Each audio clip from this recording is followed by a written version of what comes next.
I'm in the largest city on Earth right now, or a city that has more people than any other city on Earth. And what city do you think that is? Now, if you thought Tokyo, that was actually the biggest city on Earth by most measures for almost the last 70 years. But according to the latest UN rankings, that is not it anymore. If you're thinking it's New York City, that is also wrong, and that is actually the city that Tokyo overtook in the 1950s to become bigger. Now, if you're thinking it's one of the mega cities in China that have exploded in population over the last couple of decades, those cities do have a lot of people, but none of them have more people than this one. The biggest city on Earth, according to the latest UN rankings, is the capital of Indonesia, where I'm at right now, Jakarta. This is a place that rarely gets talked about in pop culture and is not a major tourist destination. And on top of that, unlike the other really big cities that are expected to be more and more prosperous in the upcoming years, most experts believe Jakarta is a disaster waiting to happen. So much so that the government of Indonesia is trying to leave the city. In this video, we're going to talk about how the world's most populous city got to this place, why this massive population is leading to a major crisis, and what the government of Indonesia is trying to do, a drastic step in order to address this upcoming crisis. We just got to Jakarta and we flew in from another city, the fourth largest city in Indonesia, called Makassar. So Indonesia has 280 million people and is the fourth most populous country on the planet. But unlike the three countries that have more people, the US, India and China, it's not a continuous landmass, but it has more than 17,000 islands. The main islands are Java, where we're at right now, Sumatra, Sulawesi, where we came from, and parts of Borneo and New Guinea, which are also some of the biggest islands on the planet. To give you an idea of how big the country is, we just flew for 2.5 hours to come here from Sulawesi, and that's not even 30% of the distance that you can cover when you're going from one end of Indonesia to the other.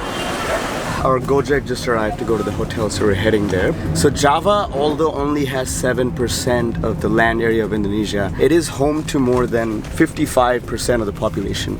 More than 155 million people live on the island of Java itself. That's more people than in the entire country of Russia, which is more than 120 times bigger than the island of Java, just to put it in scale. The population and the economic activity of the country of Indonesia is very highly concentrated in Java, to say the least.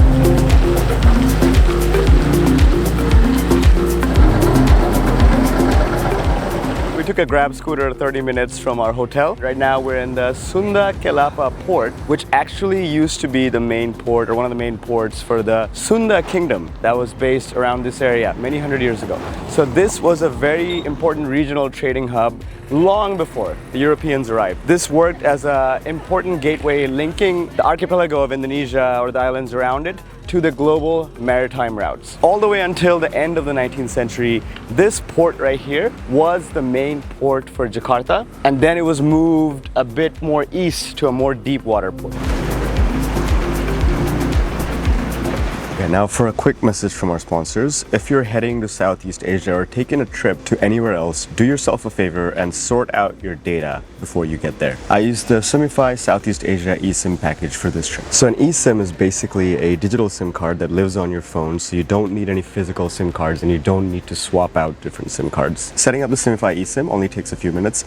You download the Simify app, you set your location to wherever you're about to go, you pick the plan that you want, and then you scan the QR code. So when you get to your destination, just go to your phone settings and turn on the Simify line, and you'll be online within minutes. No waiting in the airport once you get to a destination, no long queues, and no surprise charges on your bill. And Simify covers over 150 destinations, so it's worth checking out wherever you're going, even if it's not in Southeast Asia. So get your Simify eSIM before you travel and use my code Nadir, Nadir, to get 15% off on your purchase.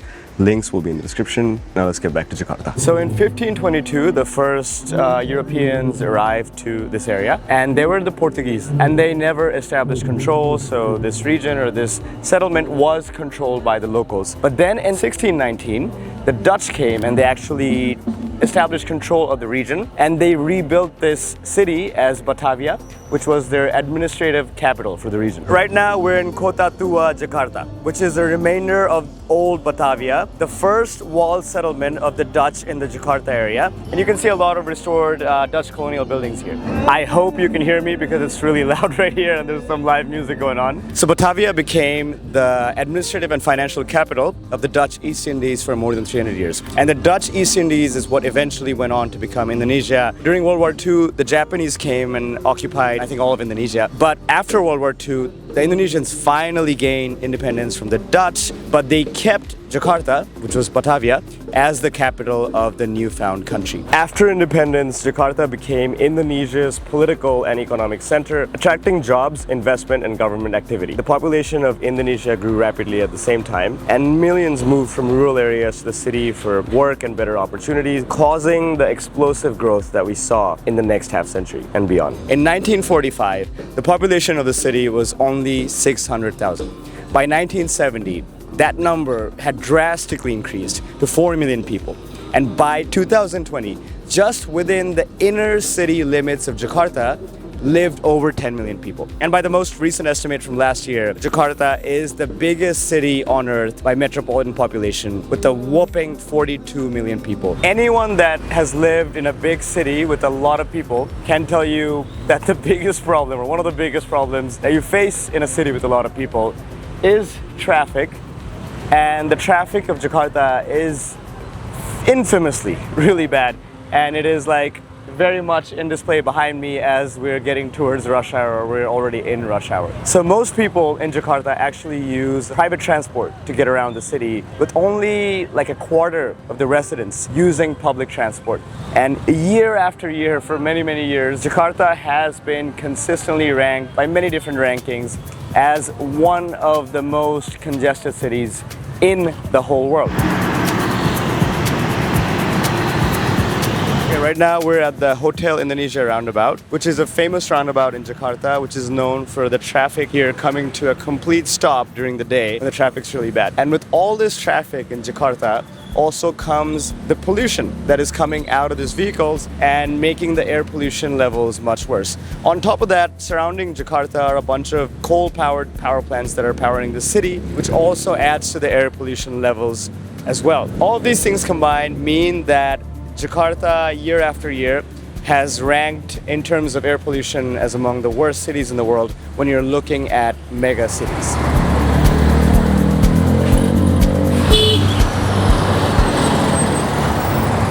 We've come now to a bit more south of the city of Jakarta, and right now we're next to the Ciliwung River, if I'm pronouncing it right. But this is one of the main rivers of Jakarta, if not the main river of Jakarta. Jakarta actually grew as a settlement in the early days because it had a bunch of freshwater rivers supplying it with fresh water and providing navigable routes through which it could trade with the inlands. But as you can see right now, this river and pretty much all the rivers of Jakarta are heavily polluted. A big part of the problem was that a lot of sewage from the city, as the city continued to grow, started piling up as untreated sewage inside these rivers. And then there's a lot of industries that caused the city to grow, also started dumping their industrial waste into this river, making these rivers both not navigable and just filthy.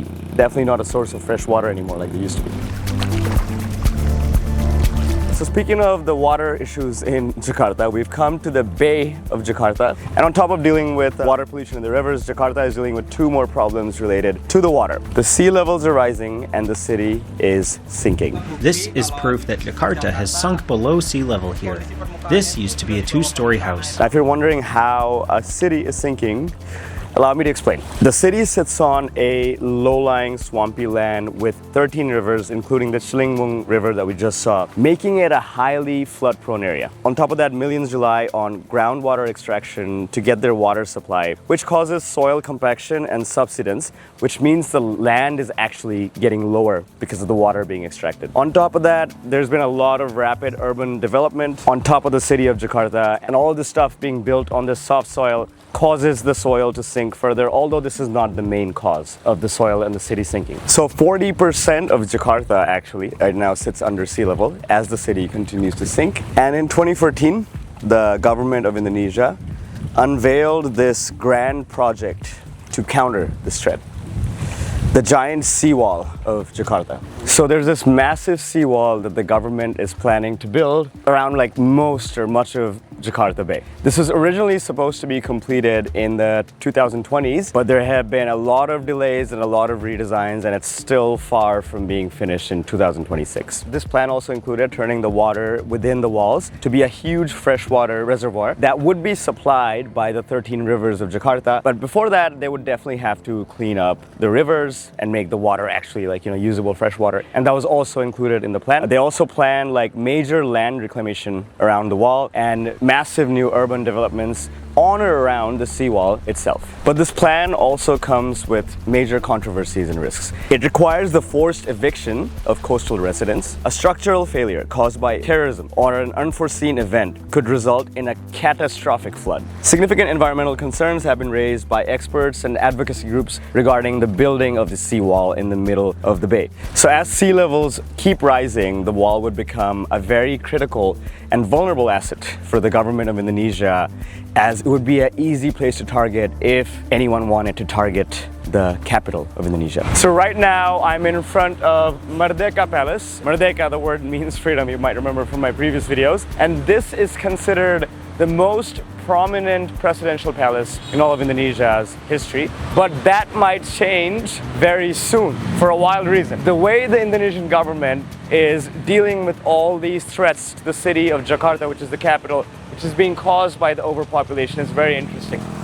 They're trying to move the entire capital city to another island, Indonesia. In 2019, Indonesian President Joko Widodo formally announced the decision to relocate Indonesia's capital city away from Jakarta to this new city called Nusantara, 1,200 kilometers away to the island of Borneo, or the Indonesian part of Borneo. So the new capital would actually be in a much more central place, as Borneo, the island, is much more in central Indonesia than the island of Java is. An additional advantage of having the capital in Borneo is that there are no active volcanoes on the island of Borneo, unlike Java, which is one of the most volcanically active islands on this planet. There are actually over 125 active volcanoes in the country of Indonesia, and a 2025 report stated that 15 million people, more than 15 million people in Indonesia, are currently living at risk for living too close to an active volcano. So having the capital in a place that is not close to an active volcano makes a lot of sense. The risk of floods, earthquakes, and tsunamis is also considerably lower in Borneo than it is in Java or Sumatra. You might remember from my video on Banda Aceh that Sumatra not too long ago, a little more than 20 years ago, had to deal with the most disastrous tsunami in modern history, let's say. The government's hoping that this new city of Nusantara is eventually going to host millions of people. Several developing areas near the proposed site are also expected to grow significantly once the capital is established. But the progress regarding moving the capital has been significantly delayed because of the COVID-19 pandemic and the associated budget cuts.